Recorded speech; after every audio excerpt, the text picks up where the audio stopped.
When James stumbles across a strange building in the middle of the forest, his curiosity is immediately piqued when he figures out that it has no doors or window. With a lot of effort, he managed to get a look into the structure and see what is going on inside. But moments after this, he starts running away from it as fast as he can. Only when he is at a safe distance does he call the police for help.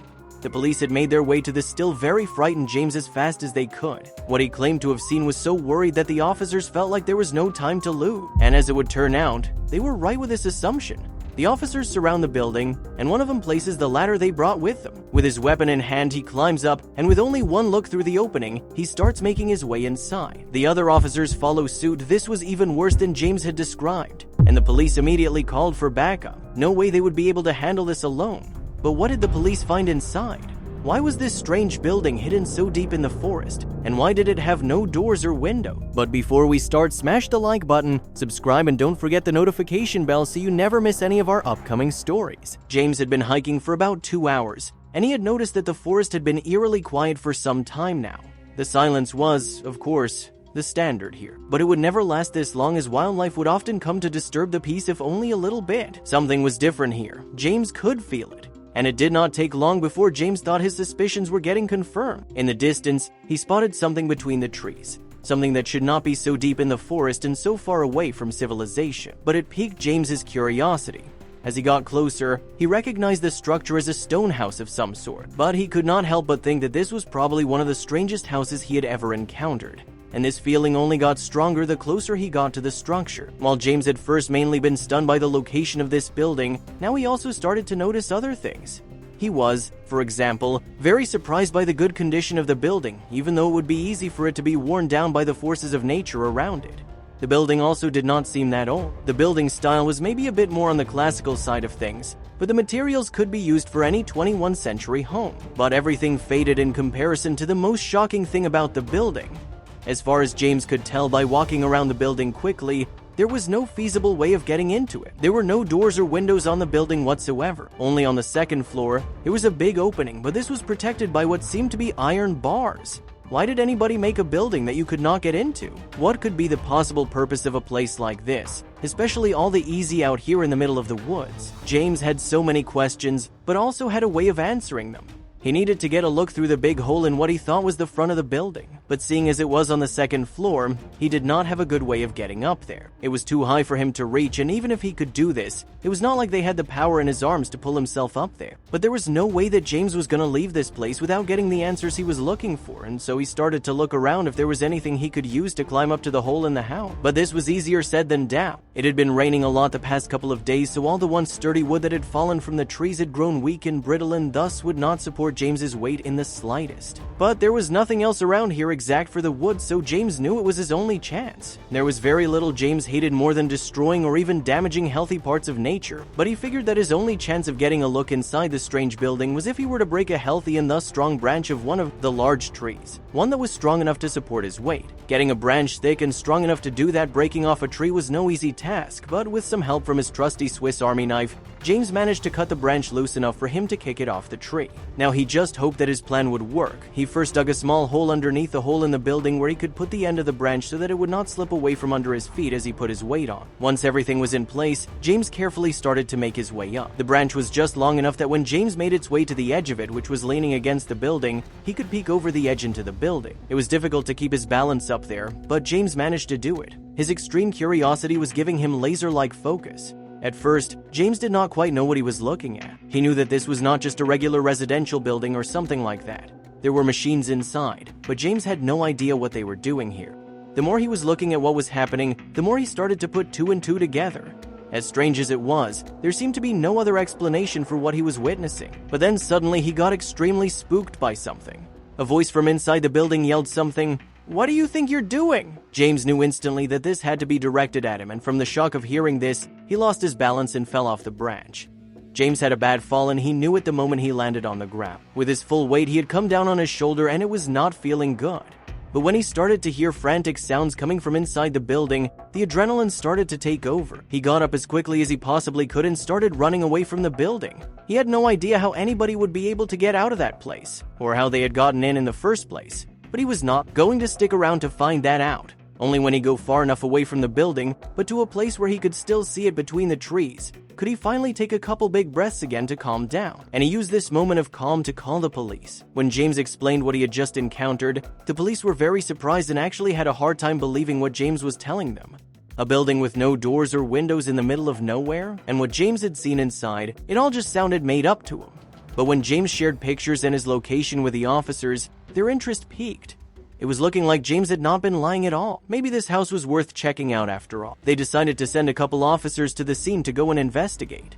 The cops stared at each other in frustration. They took a closer look at the map, and they realized that there was no clear path to getting to it. For one, they would need to walk for at least 3 hours if they followed his route and an entire day if they decided on driving there. There was simply no other choice. Those two options were out of the question. A 3-hour walk would make the officers too tired if they came across trouble, and a day's drive was simply out of the question. They couldn't have any number of cops offline during the busiest season of the year. They would be forced to take the only helicopter. But could they really justify this? Luckily, they made the decision, and it would prove to be a wise one. With the lack of options and how time-sensitive James had sounded on the phone, a total of 5 officers were transported to the location. The entire trip only took 15 minutes, and the officers looked down on their view as they moved through the air, but something was missing. The helicopter had been instructed to fly as high as was safe to avoid getting spotted by any curious civilians or possible deviant. Even as each officer looked down, they were taken back by the beauty of the trees. But not a single one of them could spot the strange house James had anxiously described on the phone. The officers began to wonder if they had commissioned the helicopter in vain. However, while the helicopter lowered itself into the woods, they spotted the house and let out a grateful sigh. The pilots didn't waste any moment and headed back to the base as soon as the last officer landed on the rocky earth. But they would be on standby for any emergency retreats. Once the helicopter was out of sight and earshot, the unit's captain turned to face James, who had surprisingly not said a word since they landed. James was as pale as he had sounded on the phone, and very little color had returned to his cheeks since he hung up.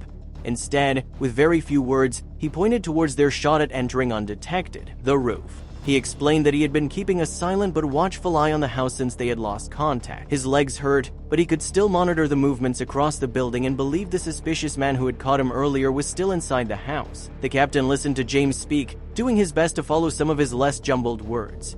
It was clear James was a fish out of water when it came to whatever he thought he had seen within the building wall. The captain quickly assigned everyone their positions, 3 officers guarding the entrances while he and the other officer figured out how to get a clear view. While the officers busied themselves with securing their positions, James watched in troubled silence. He was certain the officers would figure things out, but what bothered him was the entire situation.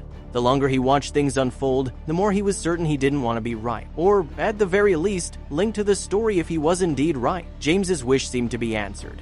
The 2 officers tasked with getting a view of the situation inside worked out a strategy. One officer stood on the other's shoulders and they both fiddled until they secured a view. But still, none of them could figure out what was happening inside.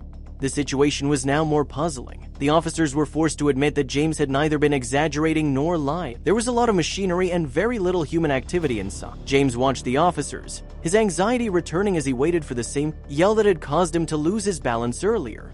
But instead, silence greeted the intrigued cops. The cops stared at each other. They would need a better grasp of the situation, and it seemed they had lucked out as the assailants James had described were nowhere near. They knew they had little choice. This was the perfect moment to go in. One by one, the officers helped each other make their way through the hole.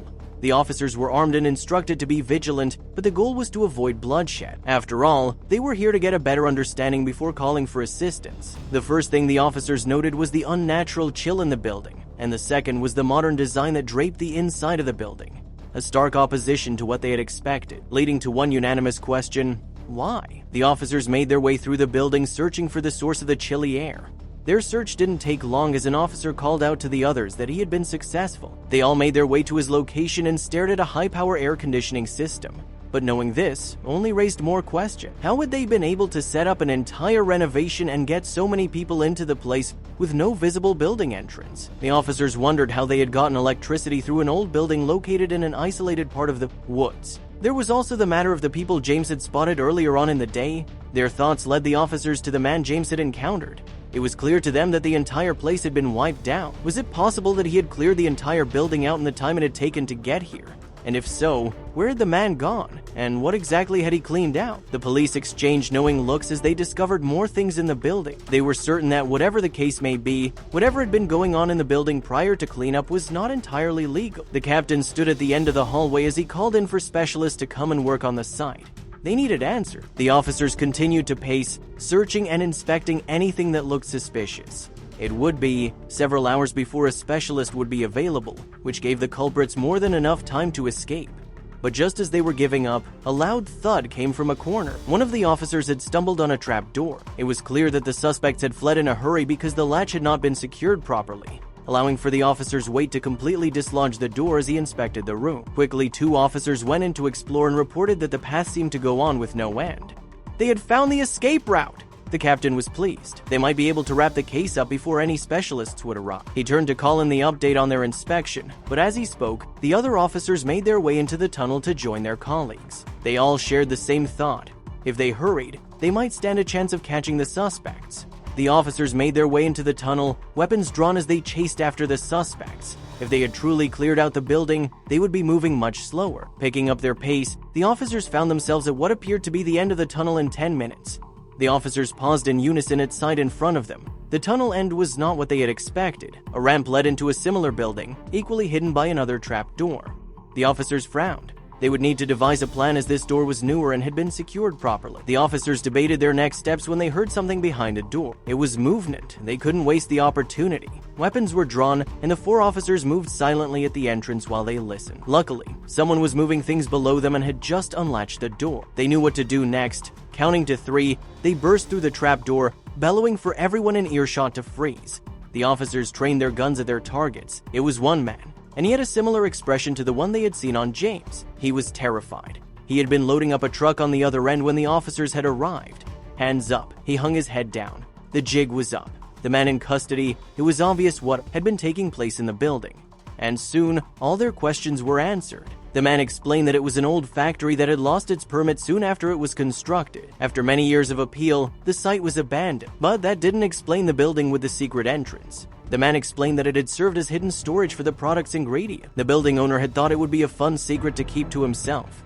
The culprit explained that along with a tunnel, most of the factory had been discovered that way, which gave them the idea to use it for other purposes. At the time, it had seemed like a fated opportunity. The local kids had described a haunted house. The group of friends thought it would be great to use it for private fun. But when they'd explored it and discovered the hidden building, they knew it would be perfect for their business with law enforcement, none the wiser. Once they had settled the man in the interview room, it was clear he was willing to talk. He explained that the machines in the entire operation were actually a giant crypto farming scheme. They hijacked the power supply and utilities and used them to power their data, mining machine, and storage computers. The police officers listened as the story came together. They had been right. The man admitted that his role in the operation was to inspect the processor and ensure it ran properly. He had been doing just that when he spotted James. Seeing no other option, he'd wiped down the entire place, doing his best to get rid of the evidence and his fingerprint. He added that he had hoped to transport the entire equipment into a more secure location and kick off the operation once more. He'd been betting on the 24-hour window of time he would have gotten if the police had driven to the location. He saw no reason to keep anything hidden. Finding the other members proved easy. The man was eager to share, and they had most of the evidence. The case went to trial and all their illegal profits were confiscated and repossessed by the state. James was rewarded with a front row spread and commendation for finding and reporting the case. Thank you for watching. If you like this story, don't forget to hit the like button, subscription, and ring the notification bell so you never miss our upcoming stories.